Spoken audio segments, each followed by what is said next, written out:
Good morning, everybody. It is John King, and it is Friday, the 7th of February, and I am coming to you live with a bit of a head cold, a bit of some Dayquil on board, and hopefully everything goes okay during this live stream.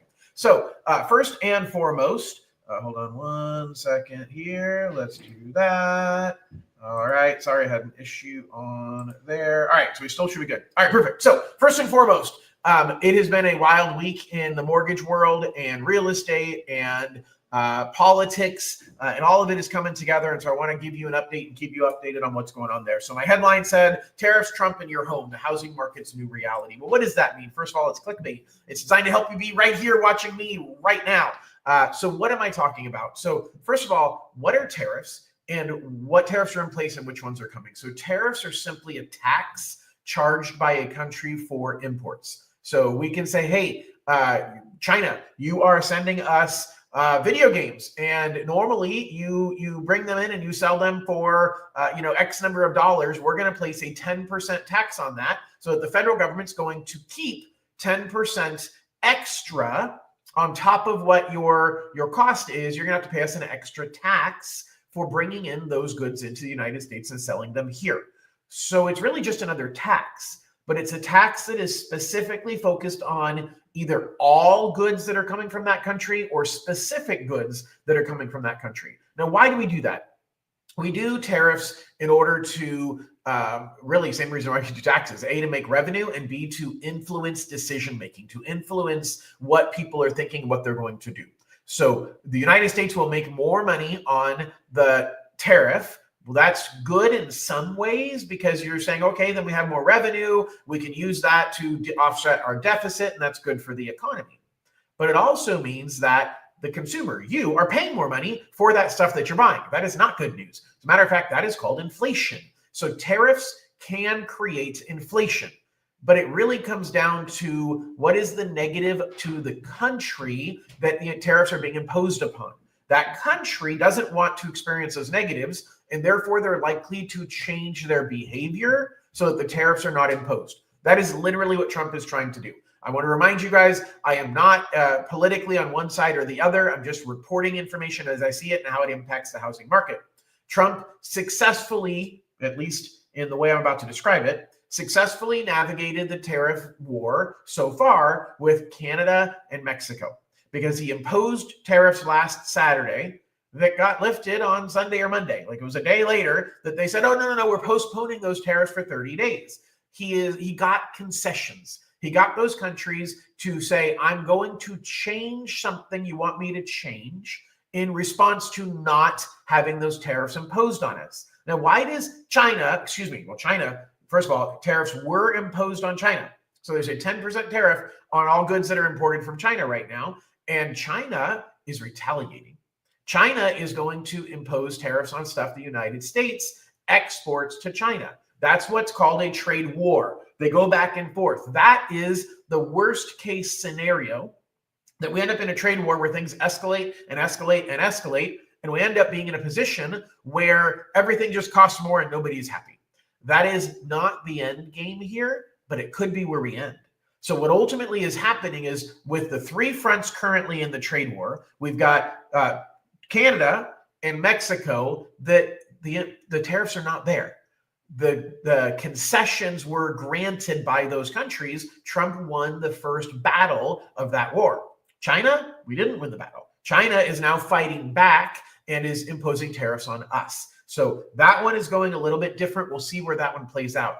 But here's the deal. I don't think Trump is done. Trump clearly said, I'm just postponing the tariffs on China and on Mexico, and he's going to squeeze them for more concessions, more things. But if the tariffs come through for housing, our biggest concern is Canada, because lumber comes from, a majority of the lumber that we use comes from Canada. Now, the United States has lumber that they can use, and there's a lot of arguments about why we're not using it. I'm not going to go there. The fact is, a lot of the lumber we are using comes from Canada.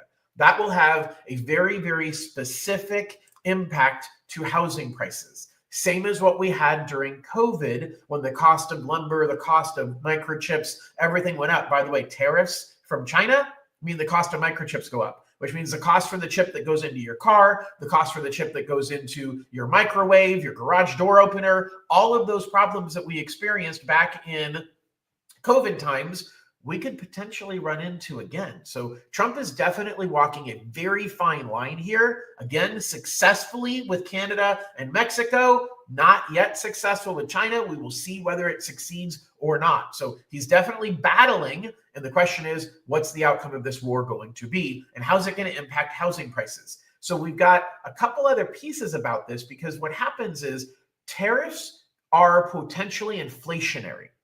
Therefore, people are worried about what's everything going to cost next month or next year. And there's a report that came out this morning from the University of Michigan called the Consumer Sentiment Survey that basically says, what does everybody think is going to happen with the economy? Well, it was very interesting because this morning, for the first time, we saw a huge increase in what everybody thinks inflation is going to be like in a year.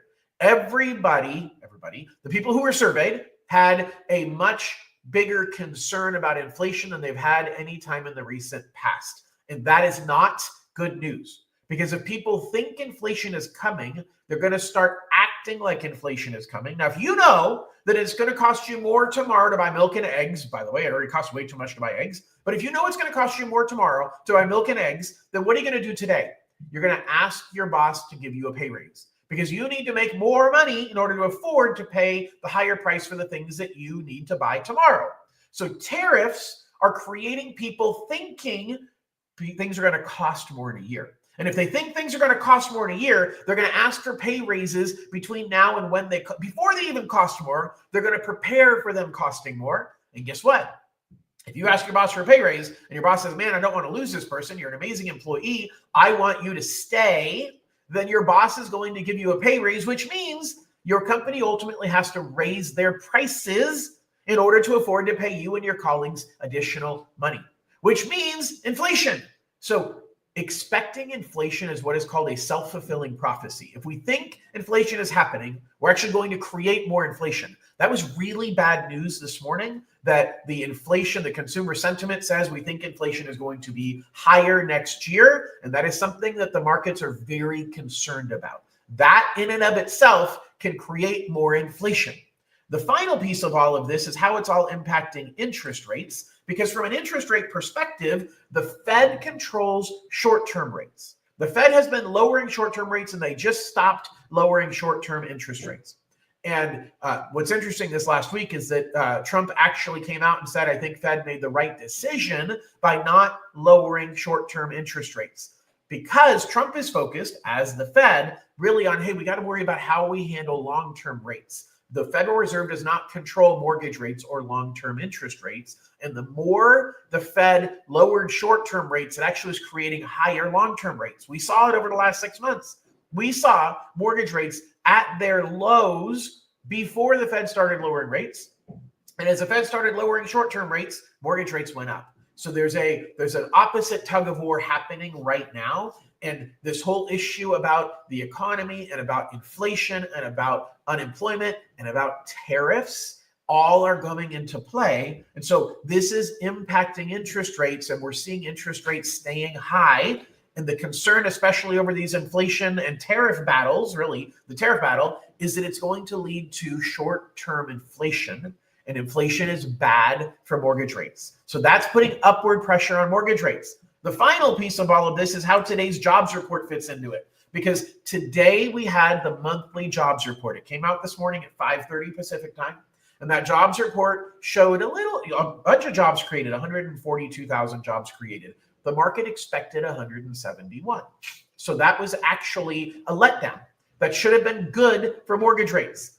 But it actually wasn't good, because the last 3 months of reports were revised. Every month we get a report for this month, but they revised the last 3 months. And those revisions said there were more jobs created than we really thought initially.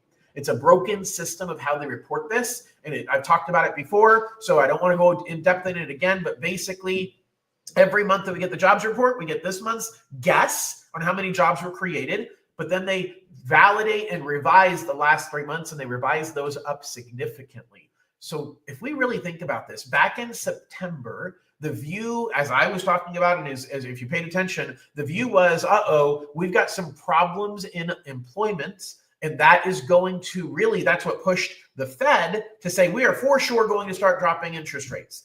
Well, every month since then, it's made it clear that we overestimated the problem with employment. The unemployment rate went down, meaning there are fewer people who want a job that don't have one.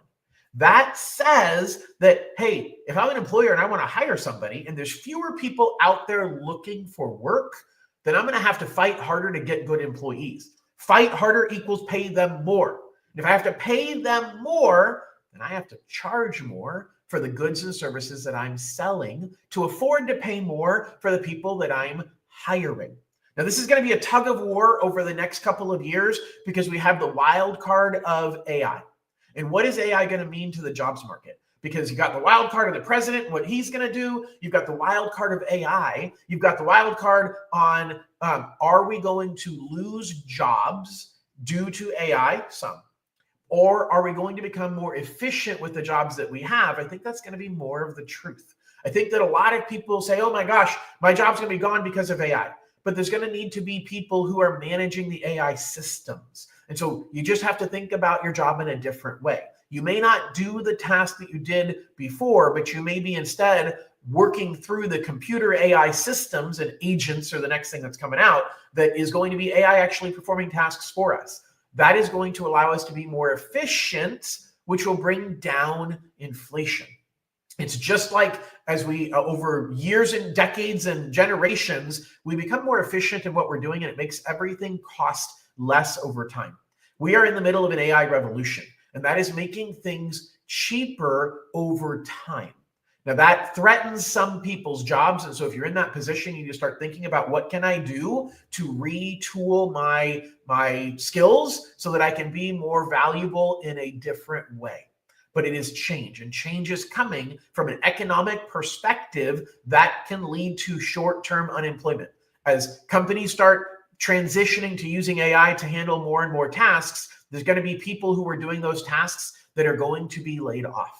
So that also, from an interest rate perspective, is good news for interest rates. It's my least favorite comparison because it really is finding joy in the misery of others, and that is not what I'm trying to do. But the fact of the matter is, when some people lose their jobs, it is actually good news for the rest of the people who have jobs, who are trying to buy homes or get cheaper payments on their homes, because more unemployment leads to the Fed lowering interest rates. It leads to inflation typically coming down because people don't have money to spend because they don't have the same income. They don't have the jobs that they had before. So all these pieces are tied together, and Trump is the biggest wild card right now. He's come in over the last, what are we at? Two and a half, almost 3 weeks into the job, and he's implemented a lot of change. He's basically upended, and again, I'm not being political here, I'm being factual. He's upended the role of the executive branch. There are three, if you go back to your poli-sci days in school, there are three branches of the federal government. You got the executive, you have the legislative, and you have the Congress, which is the judicial. And it's a balance of power between the three. From everything that I'm reading and seeing, Congress is laying down and playing dead and saying, you know what, I'm afraid to fight against Trump. And some will argue that's great because now you've got action happening, because one of the biggest challenges in our system is inaction, where nobody is doing anything. So we certainly can't say we have inaction right now. Now, you can argue whether we have the right action or not. I'm not saying we do or we don't, but we're taking action. And the question is Trump going to accomplish goals that are truly going to help the government? And he's taking a risk. He is a business person who is taking calculated risks. But the truth is, you can look at it. Trump has had businesses go bankrupt because he took a risk and said, hey, I'm going this direction and I think it's going to work and I'm gambling on it. And he failed. Well, there's a chance that he's basically taken the same risks with the federal government. Now, as a business person, that's a calculated risk.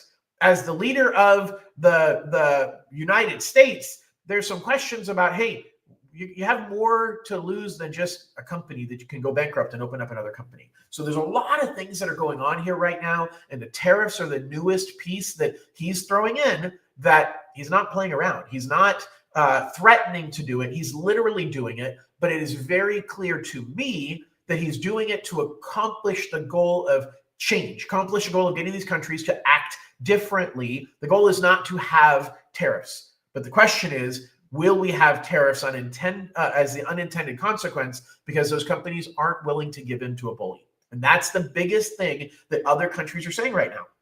Look, if you give in to the bully on the schoolyard and he beats you up and says, I want your lunch money, and you give him your lunch money, every day going forward, the bully's going to ask you for your lunch money. And so at some point, somebody's got to stand up to the bully and punch him in the nose. And the question is, Trump is being seen as the bully in the schoolyard to all of these other countries. Well, Canada and Mexico backed down. China didn't. China's punching us back in the nose. And that's going to impact our economy. And the question is it short-term impact or is it long-term impact? And it is not really, it's way too early to know, but I want to be a resource for you to help guide you and help you understand what that looks like. So big picture, interest rates are pretty stable compared to where they were last week, but we were hoping they were coming down. And everybody's hoping that they're coming down. And the fact is that hope is a tough sell right now. So for people who are out shopping for homes, it is definitely a great time to negotiate and get a deal on a home. But I'll tell you, historically, the housing market takes off. By the way, guys, if you have questions, I'm kind of wrapping up here. So if you have questions, feel free to post them. If you're watching live, post it now and I'll pull it up. If you're watching recorded, then I'll post your comment. I'll come back in later and watch it. But historically, the housing market takes off the weekend after Super Bowl. Now, that's a little bit of urban legend, but it's relatively true. And I see it almost year after year. And so we are hoping we're back into a traditional housing market. I am feeling that with the number of my clients that are calling me saying, John, I'm ready to do something. A lot of them had talked to me multiple times over the last 2 or 3 years. And I'm like, okay, well, rates aren't coming down, so I'm going to do something. But then we get on the phone and we talk about the payment. They're like, oh, yeah, I still can't afford that payment. So there's a lot more interest right now in people buying homes. But once they get the reality of the payment again, they're like, oh, yeah, I forgot. I forgot that payment was so high. Okay, so that's the catch-22 right now is we're going to see more interest. I'm already seeing more activity. If those people truly decide I'm going to bite the bullet, I'm going to figure out how to make it happen, I'm going to become a homeowner this spring, good for them and good for all of you who make that decision. But just you want to hope that most of your friends don't make that decision. Because if too many people at the same time right now make that same decision, which I think is a smart decision if you can afford the payment today, it is absolutely a smart decision to buy a home today. As long as you know that you're not going to be moving or relocating in the next 5 years, because we don't know what turbulence we're going to deal with in the next 5 years. So you've got to be prepared. Hey, can I afford this payment for the next 5 years? Am I expecting to need to move or sell my house anytime in the next 5 years? Because you have to be able to say, I can stay here for the next 5 years and I can afford this payment for the next 5 years, even if it's a stretch, because I believe that you're going to be in a much better position in 5 years by becoming a homeowner today. But we are walking a fine line between where we have a good opportunity to buy houses at a good price, or we end up flooding the market with a bunch of buyers and we don't have a bunch of homes listed for sale. And there's not a lot of inventory coming in because of all of the economic issues related to tariffs that they're not giving incentives to builders to build more homes. And so we have a big catch-22 going on right now. We have a very delicate market. It's honestly hard for me to see exactly where we're going to land this spring. I am seeing a lot of interest and activity, which is a good sign. All right, so Lee asked a question. Any updates on Dream for All got moved to number 17 for Inland Empire? As a matter of fact, I do. And I planned on doing a special video next week, but I went through CalHFA's data. It was interesting. I don't have the data in front of me. Basically, fewer people used their vouchers in the first 6 months than I expected. I think 50% of the vouchers actually got redeemed. I think it was like 950 out of the 1,800 vouchers that were issued got redeemed. And way more than the original 1,700 are going to be utilized because the average person is using well less than $150,000. So I see good news for people who are on the wait list. The pull-through percentage of vouchers used of the original vouchers that were issued were close to 50%. And that was way less than what I truly expected. So from that perspective, we've got a lot more vouchers out there, a lot fewer of them being utilized as a percentage than what I expected. I do have some data that I pulled together on regions and what percentage of the vouchers were used in each region. I'm not going to go through that today, but early next week, I'll do a video on that and get it out there to give you some ideas of what we're seeing once I have a chance to analyze that further. So that was a great question. If anybody else has any other questions, feel free to ask them right now. Otherwise, guys, the last thing I want to say, I talked about if you're a home buyer, what you should be thinking right now. If you are a homeowner, you need to be thinking about, you're welcome, by the way, you need to be thinking about home equity and whether you need, now is the time to put it to good use. So I've got some great ideas on, and I've talked to a lot of people out of pulling money out of their home. I've talked to a lot of people into it. So if you're thinking about consolidating debt, if you're thinking about doing home improvements, now is a good time to have that conversation. And so if you are in that position, please reach out to me. You can scan the QR code above or go to the link up above and you can get my contact information. I am absolutely interviewing to be your lender, whether you're purchasing or refinancing a home, or you just know somebody who's looking to purchase or refinance a home. This is my interview and I want to be your lender. Thanks everybody for listening. Hope you have an absolutely wonderful weekend. Hope you enjoy the Super Bowl. I don't really care who wins. I don't know. Because I'm a Niners fan and the Chiefs have beat us too many times, I'm not a Chiefs fan. So my two favorite teams are the 49ers and whoever's playing against the Chiefs. So I guess the truth is go Eagles. All right, guys, have an absolutely wonderful weekend. We'll talk to you soon. Bye-bye.